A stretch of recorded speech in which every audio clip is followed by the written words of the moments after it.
Check 1, 2. Check my check. Alrighty, I'm here with Dr. Yehudah Pryce. Ladies and gentlemen, thank you again for tuning in to Show and Teller. This is where we get real, this is where we get deep, and I feel so honored that I have the privilege of being here with you. I happen to sit in the same synagogue with you every morning. We are bright and early at 6:40 every morning, and I see this esteemed gentleman sitting right behind me, and I'm like, Yehudah, will you please be on my podcast? I'm like chasing after him. I'm chasing after him every morning. I'm like, Yehudah, please be on my podcast. Please be on my podcast. He's like, I'm busy. I got this. I'm like, dude, what do I have to do? And you know what? Thank God he's here.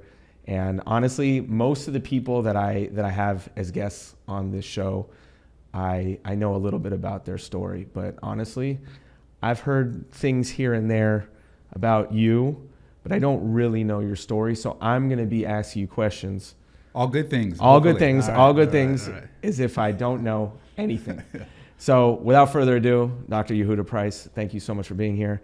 And I'd like to start off and ask you, where are you from originally? Well, thank you for having me. Oh, appreciate it. Thank you. I admit I am a hard person to get a hold of. My phone stays on Do Not Disturb essentially all day. And sometimes I just get intimidated by even looking at the messages in my phone, so I just choose not to. So I appreciate you doing what I think we need to do more of and just communicating with me in person. So thank you for that. I appreciate it. And I didn't take anything personally. I'm just like, you know what? You got to follow up. You got to follow up. You got to follow up in life. And that's a Jewish lesson. You got to keep with tenacity, overcome adversity, go with grit, and you'll get what you want. I agree. And it just as a side note, they say grit is one of the characteristics that's most highly correlated positively to success. It's like a 0.7 correlation. So doing a good job. Doing a good job. So where am I from? So I'm from California, Southern California. Where? I specifically Orange County. It was Garden Grove on the border of Stanton and Anaheim. That's where I grew up. Although I like to say that my social circle expanded into LA, and LA is where I got into much of my mischief, we'll say. Mischief. What do you mean by mischief? Mischief? Where do we start?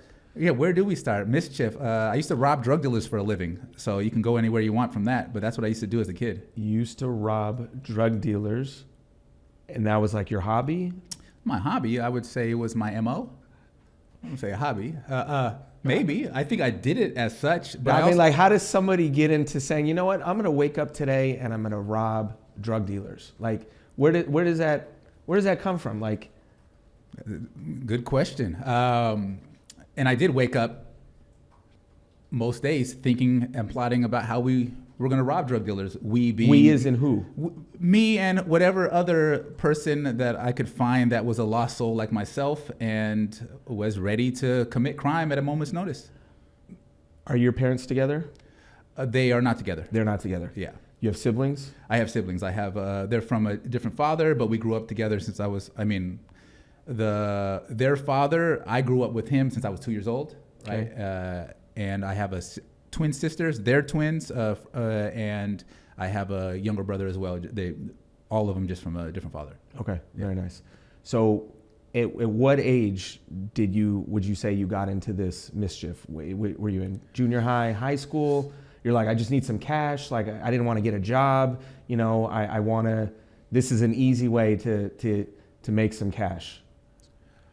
Yeah.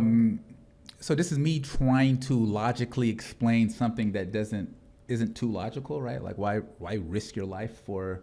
And maybe and I'm not asking again. I don't know the types of questions, but this is something that would be something that I would want to know. What would motivate somebody to want to, or not want to, or out of necessity that I'm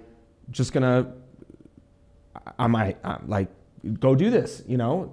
Was there a state of fear? What was going through? Good question. And Rabbi, I'm glad you don't know a lot of people who rob drug dealers for a living at any point in their life. That's always a positive whenever I meet somebody that are not their usual crowd they're used to hanging out with. So I mean, at first it started me wanting to belong, right? I felt very disconnected growing up, and I wanted to belong. I wanted to fit in, but I didn't. I didn't fit in mainly because of my skin color. There were people who would chase me home, calling me the N-word, and just because of what I looked like. And as a kid, it's kind of hard to comprehend why people would think something is intrinsically or inherently wrong with you just by the way you look. And that was my situation. And I also encountered people who didn't think I was black enough because my stepfather happened to be white and my siblings appeared as white. And this wasn't like all of my peers. It was a minority, but you know, when you're young, you kind of blow people's opinions out of proportion or create a world of. So were you actively bullied or I wouldn't say I was actively bullied. I encountered bullies, if you want to call that, like in my neighborhood at a particular time juncture. But that stuck with me, and I just didn't like the feeling of not belonging, and I wanted an identity that I could be proud of or I could commit to, and I think part of it was looking for purpose. I didn't think there was much purpose to existence. I felt like all the rules that society was ran by just didn't speak to me. Just like getting a 9-to-5 didn't speak to me. I thought that's what, that's what fools do. Why have that sort of lifestyle when I could just rob a drug dealer and go back to having fun? I hear. So did you meet a group of peers or one individual who said, "Hey, come roll with me, come roll with us, and you'll be part of this group if you do this"? Yeah. So it didn't. So I like to say that I became a dedicated robber of people with drugs on my own initiative, right? But the ideas of crime are there with other people. So yeah, I did meet other people. You kind of gravitate, lost souls gravitate to each other, people who are living outside of sort of normal society, a subculture, gravitate towards each other. So I ran across gang members. There was gang members in the neighborhood. There's a lot of gang members coming from Los Angeles to Orange County. And there were gang members specifically around where I lived. And did they initiate you? Did you? It wasn't initiated. I like to take pride. I used to call myself one-man gang. And so I was more sort of a free agent gangster. I like to lend my talents, so to speak, to whatever gang members were creating mischief, and it was provided opportunity for me. So if there was a Blood, if it was a Crip, even though they'd see you as a lone wolf, but they respected you. You have to be willing to commit violence and have that sort of reputation. So after a while, like I mainly associated with Crips just by the nature of who was around me and the majority of gang members. Again, Crips is color blue. Crips, yeah, and I'm saying it, the Crips, because nobody is just from a gang called the Crips. The Crips are usually, it's a larger faction, and then you have subsets of that particular neighborhood that identify with this street Crips or this name Crips. And so there were different Crip neighborhoods that I was connected with because I felt my connection with individual Crip members was more solid and meaningful than just, now I have some sort of incumbent responsibility connected to everybody from a gang that I don't even know or I'm not even necessarily on good terms with. So I had particular members of gangs that I associated. So your name got out there with notoriety, like you were respected, you were famous, if you want to call it. And I want to use the word famous, but I would say I was known. Yes, I was known. I sold drugs. I had guns at all times, multiple guns usually with multiple clips, and yeah, I was known. And I would rob people at a moment notice, or if there might be a shootout, there might be a situation, right? You had to be prepared. Rob means just go up to them in the middle of the street and No. I wasn't like out there robbing random people. We would set up deals. So I would never rob anybody I personally knew because, of course, I had integrity, right? But no, I didn't want to. Your reputation will grow as that you're doing business deals and you're robbing the people you do business with, right? And so it would be me having these associations with different gang members and different other people. They would set up people for either I was buying drugs or selling drugs. So if I was selling drugs, they would come with the money. I'd rob them. If I was buying drugs, I'd flash a wad of. It might be a $100 bill wrapped around a whole bunch of ones. Right, and I'll flash it like, "Hey, I got the money," and then they pull out the drugs, and then Bam, I pull out the gun, and then hey, that there would be the transaction, so to speak. How old were you at this point? So I like to say I became what I would call a dedicated gangster around the age of 13. That was my sort of my identity and what I embraced. And now there was different ages where I was selling drugs at first. I would probably be 16 or 7. By 17, I was robbing drug dealers for a living. Were you in school, or were you? Yeah. I went to school. I've been to juvenile hall multiple times during my high school years. But I mean, would you do like your homework assignment, like do this paper, or would you? There was no ChatGPT back then, so I mean, did you? Or was like, I don't care about this. I'm making money. I have a purpose. I'm doing me, and who cares what my teacher says? Or was that? Yeah, so I never really had a problem with school. I didn't like reading books or doing the homework that they assigned me because I thought it was pointless. But nonetheless, I didn't have a problem performing in school. At some point, I was in AP classes, honor classes. I just refused. You were in AP classes and also yeah, robbing people. Yeah. Because you had this vision that you would end up in college one day, and you wanted your AP credits, the 5 on it? No, because my mother appreciated schooling, so I respected my mom, and I would want to do good in school. I didn't do homework. I refused to do homework. I didn't carry books home from school. I didn't carry books to school. I kept everything at school, and that's where I would do the majority of my work. You respected your mom, but at the same time, you didn't worry about her ever knowing that, oh, my son is a robber? So I didn't have a local Orthodox rabbi that I consulted to understand what true midos and what true kibbud av v'aim was, right? I honor your father and your mother. Yes. Kibbud av v'aim, honor your father and your mother. Midos, character traits. Thank you for the yes. translation. Sometimes I even got to know. Sometimes I just say these words because they sound good. And we really break down what does kibbud av v'aim mean, what does honor, right? It's not just, and so back then I could just say, as long as I'm not arguing and I'm showing respect in person to my mom, then my actions outside of that didn't necessarily have anything to do with kibbud av v'aim, right? And so I put her through a whole lot, and obviously now that I look back, I was extremely disrespectful, right? When I was 16 years old, my family's residence was shot up, in a drive-by with all my family members present. My mother's vehicle, when I was 16 years old, was shot up, right? There was drug enforcement raids, police raids, gang unit raids at my mother's residence. So for sure, I was extremely Did she ever plead with you and say?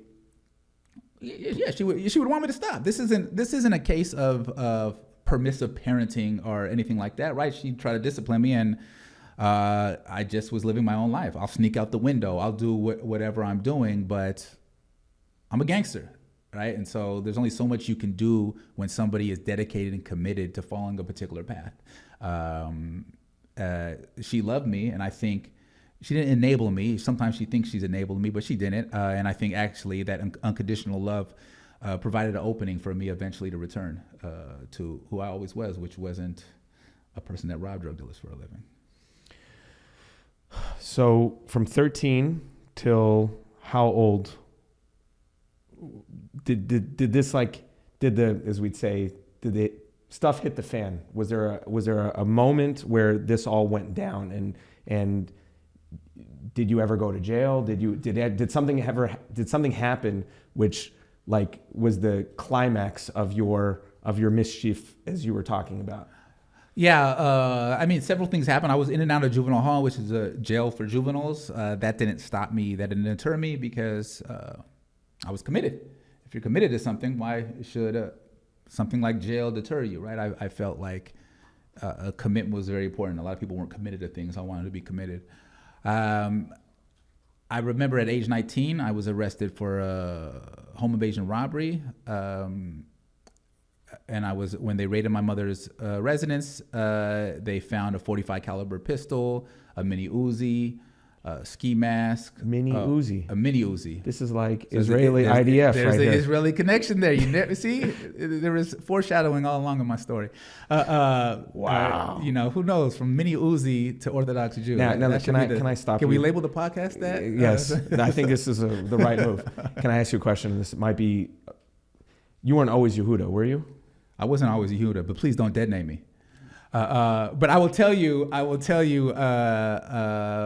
my street name was Hydro. Hydro. Like is it hydroponics? That was obviously a play on those words, but I like to say it was helping young delinquents resist oppression. It wasn't a name, it was a movement. At least that's what I told the police officers when they arrested me and asked what my gang name was. So, Hydro. Yeah. Okay. Rabbi Hydro. We won't go there. Well, you could be Yehudah right now. All right, good. So you said mini Uzi, ski mask, walkie-talkie. They arrested me. I bailed out, and knowing that I would eventually probably end up in prison, at least for the guns. I thought the crime itself, I had already taken a case to trial and beat it. I robbed a drug dealer. He said I robbed something else. It was easily disprovable. I thought this would go along those particular lines, but I would do some time for the guns. And so I wanted my reputation to be known when I hit prison. I'm one-man gang, so I can't rely on any particular gang to bolster my reputation or have people fear me or whatever in that sort of environment. So I committed to doing at least one drug robbery a week. That was a commitment. I kept track. Right, so that, I don't know, statistical modeling or whatever you would call it, but I kept track of my drug robberies, and eventually I was arrested again while out on bail with a .380 Beretta Piatero pistol, holster in my waist, and a sawed-off shotgun. I bailed out again. We're in California. What did you of course. He gets bailed out. So sawed-off shotgun. Yeah, no problem. So I could probably fill up the podcast with more bails and more me getting out and getting arrested for new crime. But eventually, I was sentenced to 24 years in prison. It all caught up with you. 24 years in prison. 24 years in prison. 4 years for a robbery. Nobody got hurt. It wasn't like anybody was physically harmed. I don't say that to minimize anything, but just so you don't think like I was just shooting up everybody. Baruch Hashem. And sentenced me. So I was arrested as a teenager, technically 19 years old, and I was sentenced eventually to 24 years in prison. Where? You go to whatever prison they sent you. The first prison they sent me was the maximum security Pelican Bay State Prison, highest security prison for a general population in California. Right? They have a couple of those, but it's a level 4, 180 design. It's like trying to escape Alcatraz. Yeah, and more so than it being hard to escape is more so that the gang and prison politics create an atmosphere of a lot of violence, and you are going to spend the majority of your days confined to a cell, and so that's how I spent a majority of my days confined to a cell. Meaning there's no recess, there's no going outside. There is. They have maybe yard twice a week, maybe, if nothing happens. They have day rooms here and there where you go out. But like I was there for a couple months, and I remember we went on like over a 4-month lockdown, right? Which you get a shower every 3 days for 5 minutes. But you're in. So you're not in contact with your cellmates, right? So you have the person that you live with, and then you see people as they pass your cell. Maybe they're going to take a shower, maybe they're going to medical, maybe they're going to law library. So you would see people in that regard, but it wasn't sort of normal social interactions. And my ability to communicate with the free world is what we call it. The outside world, family, friends, and all that was extremely curtailed, right? You get a 15-minute phone call whenever you're allowed to, and when you're on lockdown, you're not allowed to. So, just to throw this in, there's a great sage in Judaism named Rambam, Maimonides. Yeah. I'm sure you know who he is, Heard of him. He talks about that there are 4 stages to doing Teshuva, and Teshuva means to return back to your source, to return back to God. And in order to return back to your source, return back to yourself, return back to God, you have to do 4 steps of doing Teshuva. One is you have to acknowledge that you did something. Yeah. Number 2, you have to have remorse. Number 3, you have to confess. Number 4, you have to come up with a plan that you're not going to do this again. Going off of the Rambam, was there any point at this point in your story where you're like, oh my gosh, I acknowledge what I did and I have remorse? It took a long time. A lot of times when somebody does a poor choice, it wasn't a mistake. It was a poor choice. I had agency. you dig your heels in more, right? You don't want to necessarily admit that you were wrong, and sometimes you go deeper into it. And so I blamed everybody. If you ask me why I was in prison, I would say, my co-defendant snitched on me. That's why I was in prison. Not that I robbed drug dealers for a living. And, it was the system's fault. It was the system's fault. It was social fault. Racism. It was a whole bunch of other things, but I'm not going to focus on myself. And there was a sort of more relativism to it. I was raised nominally Christian, and when I went to prison, I examined the faith and I gave up on religion. I thought religion was an opium of the masses, and so I really believed in like a sort of moral relativism that it doesn't really matter. It doesn't really matter, and when you die, it's all over with anyway. So what does it matter if I die now or 20 years from now? There's nothing that will come after this. You didn't think of like any kind of, and in Judaism we believe that there's this idea of the world to come. We're here, and then there's something that our soul goes to afterwards. There wasn't any like, okay, I did it. I'm done. You know what? I thought religion was, again, life's hard. Right. So religion helped people have some sort of purpose and all that. But that's all I thought it was. And so I didn't think about the afterlife in that. I was very materialist in that if memories and whatnot are stored in your brain and you die, then it doesn't matter. If I die now or 20 years from now, I'm not going to know I missed out on those 20 years. And is there an afterlife? I haven't seen any convincing evidence. Right. I was agnostic. Right. Did God exist or not? Who knows? You got ahead. Huh? You got ahead. We drink and be merry, for tomorrow we'll die. You got to live, right? But don't get me wrong, right? Even when I was living that particular lifestyle, partying, robbing, and doing whatever I want, there is something freeing about not having responsibility. But ultimately, I knew that I was empty. It didn't do anything for me, right? You have to pursue the next sort of fun moment or the next sort of gratification of whatever hedonistic desire you had, but you had to keep on chasing that because there was nothing of real substance or meaning, just those experiences. And so I recognized that, but I didn't know how to touch on that void. So I have two big questions, and we can determine they're probably correlated just a little bit. But my two big questions are, when was that coming to age moment, or what was that coming to age moment where you decided to maybe bring a spiritual being into your life, which then put you on a path to maybe where you are today, and what did that path look like?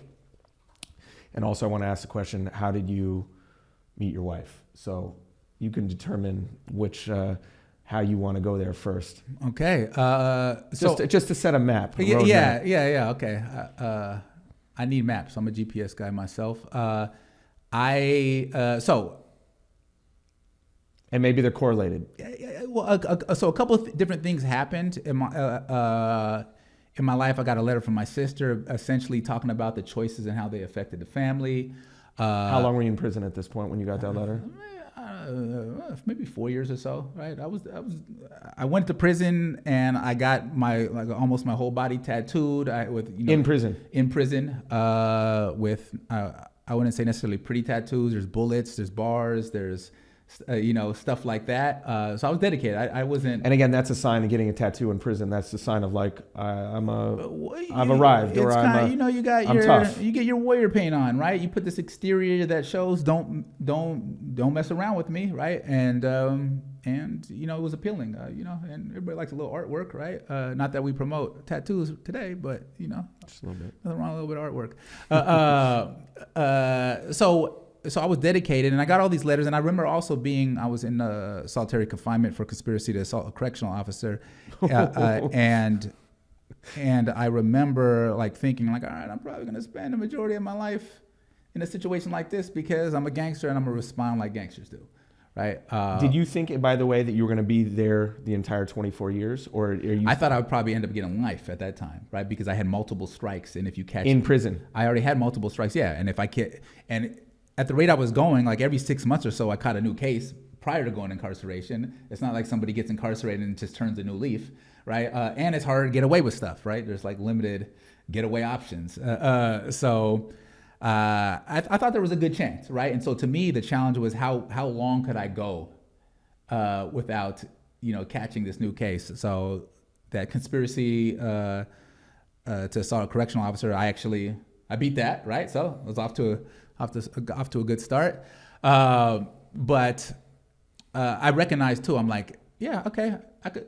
If this is the consequences, it's going to be me spending the majority of my life in jail, or me dying, getting murdered or something like that in here, and I'm okay with that because I'm a gangster. You know, we all got to die sometime. So at least I'm dying living the way I want to live, and I'm not living conforming to another person's standards of what they believe is right. So that was again, this is how I philosophize. You took honor and pride. It's almost like kind of like Lahavdil, we'd say, not to compare exactly, but some are in the Marines, some are in the IDF. I'm in prison, and this is my stripes, and this is how I'm going to go down. This is how I'm going to go down, and I'm going to take it with honor. I believe I had honor amongst thieves, and I believe that a life worth living is a life being committed to whatever purpose. With purpose. Yeah, right. And purpose. So I'd rather live a purposeful existence that led to nothingness than live a free existence, dedicated or guided by nothingness, right? That's how I thought about it, right? But then, so I could accept the sort of consequences, but then I thought to myself, but what am I doing it for?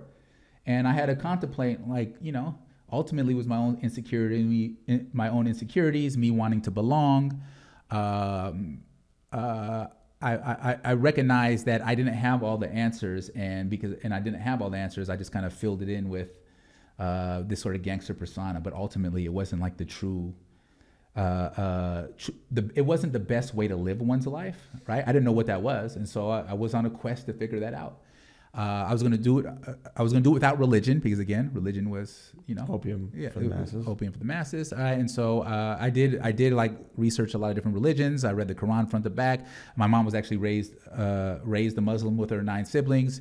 I studied J Witnesses stuff. I studied Buddhism. Studied all types of religion, and I would argue with people based on whatever theological framework they believed in. Right. I was for sure a jerk. Right. But I was agnostic, and I just wanted to challenge anybody. That's my way I searched for meaning too. So I wasn't what I would call a evangelical atheist, right? Atheism is a leap of faith in itself. It's more of a cynical leap of faith, but it's a leap of faith in itself. I couldn't be that, right? Because that requires a faith, right? But I also wasn't an evangelical atheist. Again, the terminology I'm using is that I didn't not believe in God, and then I wanted to convince everybody else why they shouldn't believe in God, right? If you don't believe, who cares what other person believes, right? But I was agnostic. I wanted to challenge.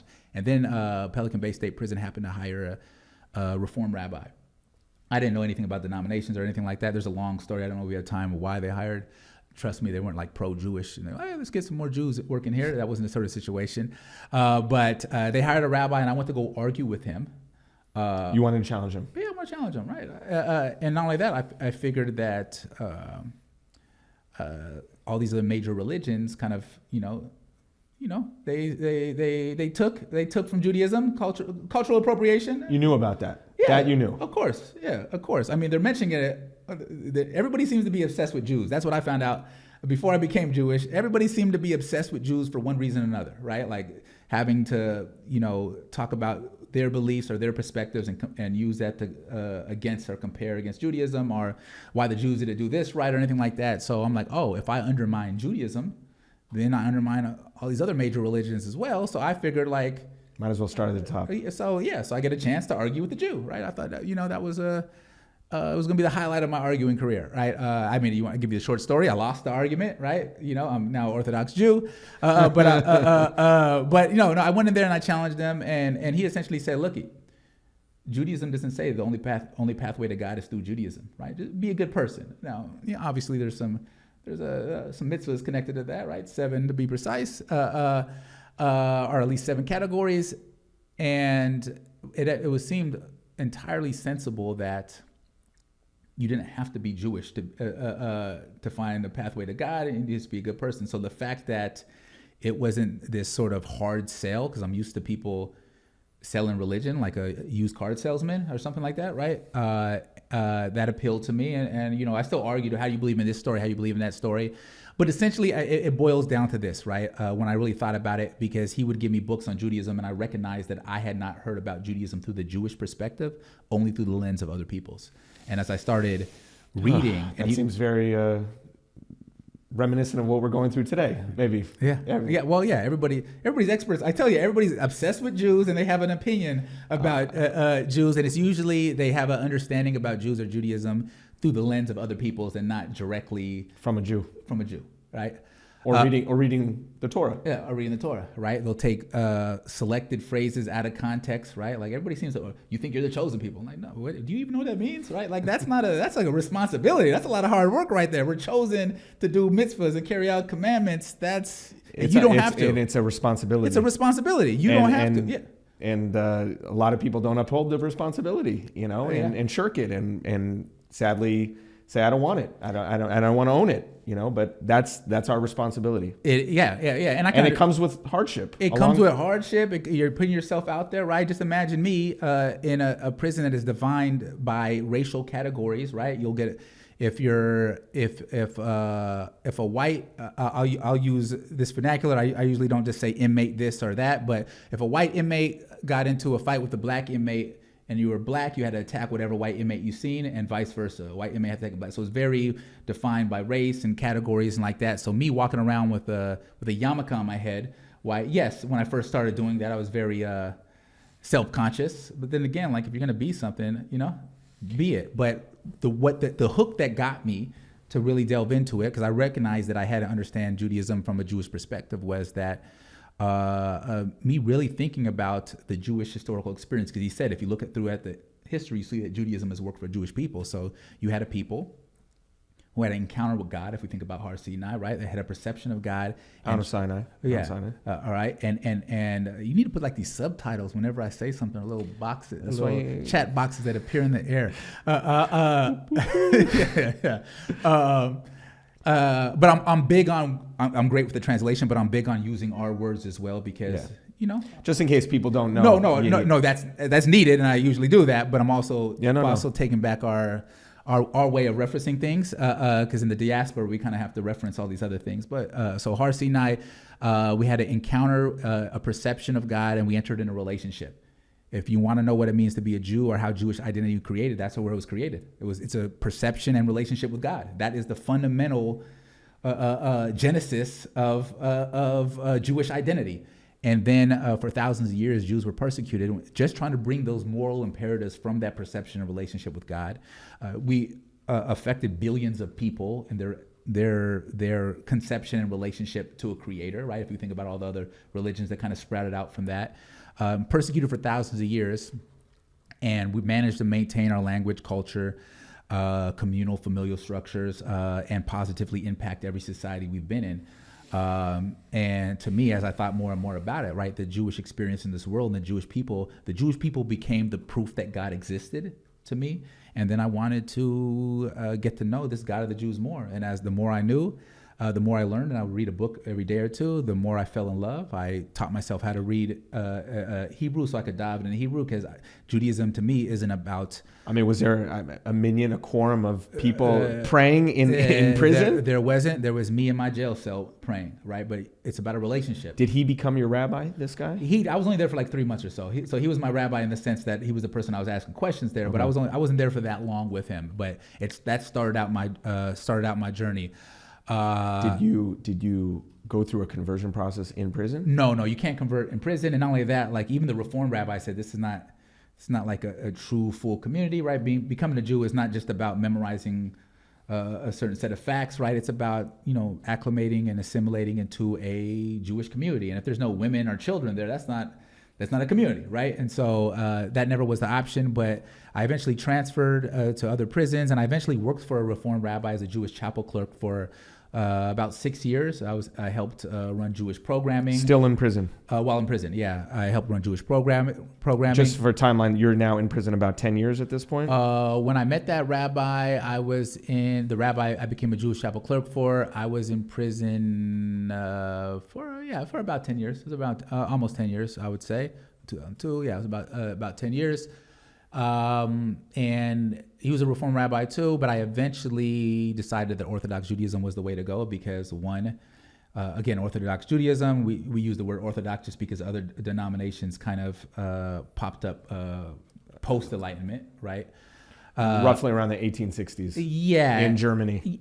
and specifically to kind of assimilate to make life societies. a little bit more easy. Yeah. But Jewish identity was created and sustained for thousands of years based on that Masorah, right? Which is God's will expressed, which is halakha, which is our culture, which was our tradition, and it was meticulously handed down in an unbroken chain for thousands of years. So if I was going to be a Jew, I wanted to connect with what created Jewish identity, what sustained Jewish identity, and even if we're thinking into the future, we know if you go the non-Orthodox routes, right, there's a Chas v'shalom, there's a high percentage of the chance that your grandchildren won't be Jewish. So it makes sense that what creates Jewish identity, what sustains Jewish identity, and what keeps on promulgating Jewish identity, that would be the path for me to connect. And also, again, I looked at religion as not just a memorizing of a dogma or faith creeds. It was a relationship with the Creator. And so Orthodox Judaism and the rituals gave me a tangible way for me to connect with the Creator of the universe. And so that's what I decided to do.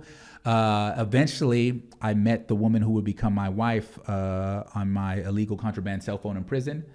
Say that one more time. I met the woman who would become my wife on my illegal contraband cell phone in prison. Sure, you heard that millions of times, Rabbi. Yeah. So just trying to make sense of all I'm this. here telling you the classic Jewish love stories. Good for right? you, Yehudah. You would not have your besheret, your zivug, without your illegal cell phone. Anybody It's struggling with the contraband. shidduch, don't go my route, right? Don't go my Okay, route. so You don't have to go to prison. wait, did you go on to J-Date? Did you go on to Hinge? No, did you this go was on just- to, saw you at Sinai? Like, how did you manage to find this woman? This was just me on you- Instagram, right? This was Instagram, right? So it wasn't like me specifically looking for a date, right? You on Instagram while in prison? Yes, of You had your course. phone. Everybody needs an Instagram. I don't promote social media, but if you're in prison, everybody needs a social media account. And Instagram worked for me, and it allowed me to communicate with the free world. And I think I was searching for like Magen David, Star David hashtags. Her picture came up with a flag of Israel behind her. We started we liked each other's pictures. We started following each other, and that was it. It wasn't like. And then she say, now that we're talking, can you take me out this Sunday night on a date? And you're like, well, about that. No, she knew I was in prison. My Instagram page did not hide the fact that I was in prison, right? You weren't Yehudah at this point. It just said hydro. Yeah, I believe it said free hydro, right? Free. Because they were trying to free me at the time, right? That was a big. That was. And she came from her own past. She was raised in a religious home. Her brother just finished his 10-year smicha program, Havetz Chaim Yeshiva. Yeah, thank you. And I don't know why you're thanking me, but I mean, I don't know why I'm thanking. Mazal tov to the situation. To the situation, and she kind of just did her own thing, right? Everybody has a different sort of relationship to religion. So she went off the derrick, is what we call her. She got tattooed. She was doing her own thing. But now you're speaking to your now wife in prison, and are you letting her know, I might be here for another couple years? When I met her, I had 9 years left to do in prison, and I told her don't get any idea that I might be released early or anything like that. Though she said, Davin, that you will be released in half that time. So I mean, at this point, you looked at her as were you thinking, okay, my gosh, this is going to be the woman of my dreams? I told her after a week of meeting her that I planned on marrying her. Now I had a couple problems to work out, right? The me being in prison part, me not being Jewish part, and her being in another country with a 3-year-old child part. So there's a few complications to it, but I still told her. On paper, this didn't look like it would work. It didn't look like it, you try to put people together based off of the shidduch resume, and I would say this didn't look like the optimal shidduch resume, but a Kadosh Baruch Hu knew that you were meant to be together.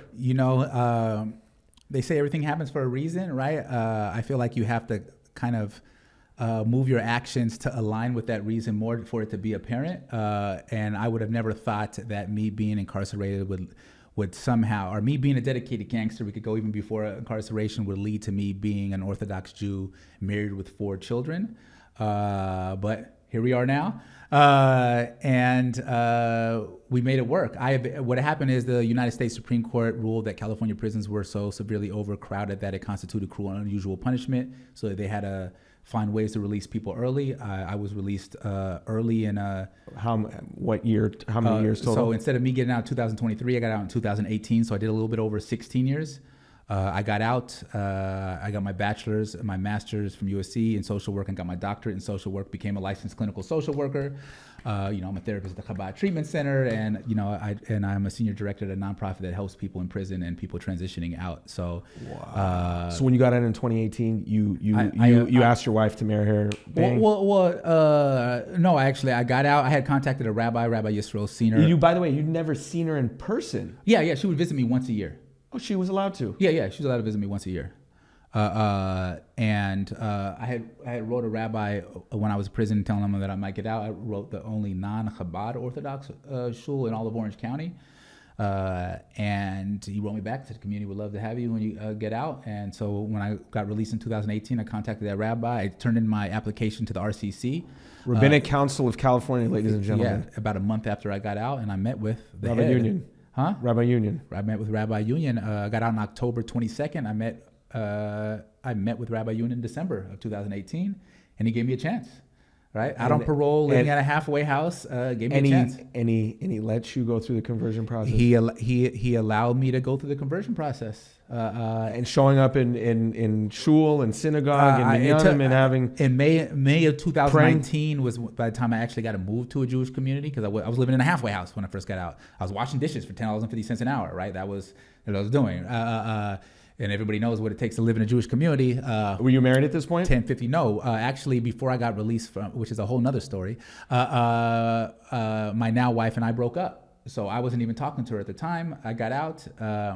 So that was the sort of situation. But I knew that the best way back into my now wife's life was just to do the right thing over and over and develop a resume of good deeds, right? Because anybody could say who they are or what they want to be, but you actually kind of have to put all that stuff together to make it a reality. And so I did that, and we eventually got back together. I finished my gerus, my conversion process, in 2020, June of 2020. So in the middle of COVID. Well, actually, my test was scheduled for April of 2020, but the middle of COVID kind of delayed that a little bit, and I took it in the test, and I completed my gerus in June of 2020, and I married my wife in September 2020. How'd you choose Yehudah, the name Yehudah? A lot went into that. I would say that I believe the parsha would have been my hypothetical bar mitzvah.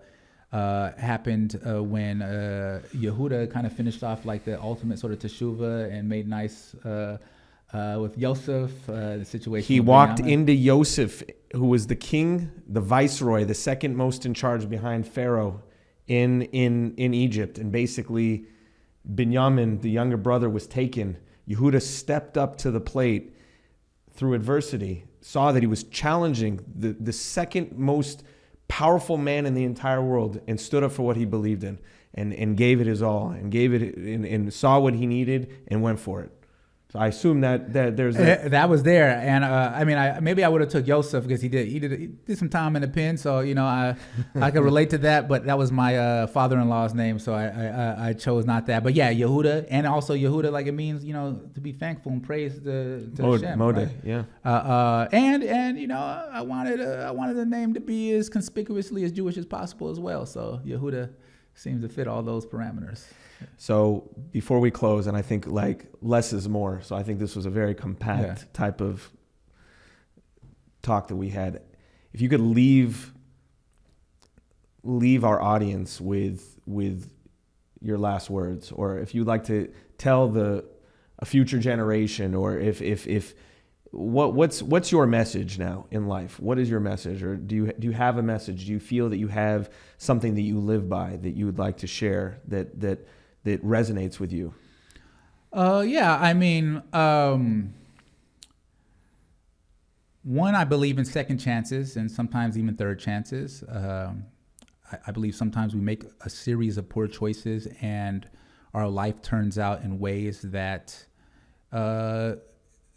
we can be very upset about or frustrated about or challenged by. But to know that the chapter of your book is not finished yet if you choose not it to be finished, right? If you choose to say, I'm going to respond to these sort of difficulties, and these next chapters of my life are going to be a testament to that response, right? So it doesn't mean happily ever after, but it means living with with purpose and meaning. And I think the best way to live your life is with purpose and meaning. And I would think of specifically, and I think that's a universal message. And I think there's a Jewish message in what does it mean to be Jewish, right? Or is it just a sort of national identity or ethnicity that we're happy about like anybody else? Well, no, I think being Jewish and that identity was created with a mission in mind, a mission that a Jew that to fully actualize our identity that we take part in, right? And don't get me wrong, everybody's at wherever they're at, right? And I'm not saying people need to wear a black hat or, daven 3 times at a million or whatever you do, right? Small steps matter, even if it's a small mitzvah or anything you're doing to connect, I think is very important. But to understand that you have an indigenous religious tradition that goes back for thousands of years, impacted the world in a way that nothing else has. And you have an ability to tap into that, and you have ability to hand that down to your children. Why wouldn't you want that? If being a Jew is important, why not pass that down in a robust, meaningful way that continues to impact generation after generation? I say this, I've said this in other interviews, but I'll say it again because it still resonates with me, at least, is that an atheist can be a moral genius, right? You don't have to be religious to be a good person. I'm not arguing that, right? There are a lot of people that are religious that are not necessarily good people. So, because that's a personality, mythos, working on your character is a hard thing to do. And just because you're religious doesn't mean that that's going to go away. But I also believe a moral genius, how does he transmit that morality throughout his family, right? You can't just tell everybody based on your own subjective experiences, arrive at this, this morality that I believe is right. You can't do that. And how do you do that communally? You can't transmit that value system, that morality communally, and you definitely can't do it generationally, right? So it doesn't work, right? Judaism, Yiddishkeit works. And if we have been positively impacting every single society we have found ourselves in by staying true to who we are, or at least trying to attach ourselves to that mission. It doesn't have to be perfect. I'm definitely not that just because I wear a black hat. I think it looks cool. Being slightly facetious. But tap into our unbroken Masorah, our tradition, and maybe that's you just visiting a synagogue. Maybe that's you just going to a kiddush meal. Maybe that's you just lighting candles, right? Do a mitzvah. It matters, and connect with it. Do it with some intentionality and live your life intentionally in a purpose-driven way. And I think not only will your life be transformed, I think the people in your orbit will be transformed as well. Beautiful. Yeah. Thank you, Dr. Yehudah Pryce, for joining us today. I feel very blessed, very grateful. I'm grateful that I followed up with you numerous times. And I'm just proud to say that I know you now, and I know you as a friend. And when I see you in davening in the morning, I'll think of all this. So thank you so much for this experience. Thank you for having me, and I look forward to seeing you at Chakras tomorrow's menu. 6:40, baby. Take care. All right.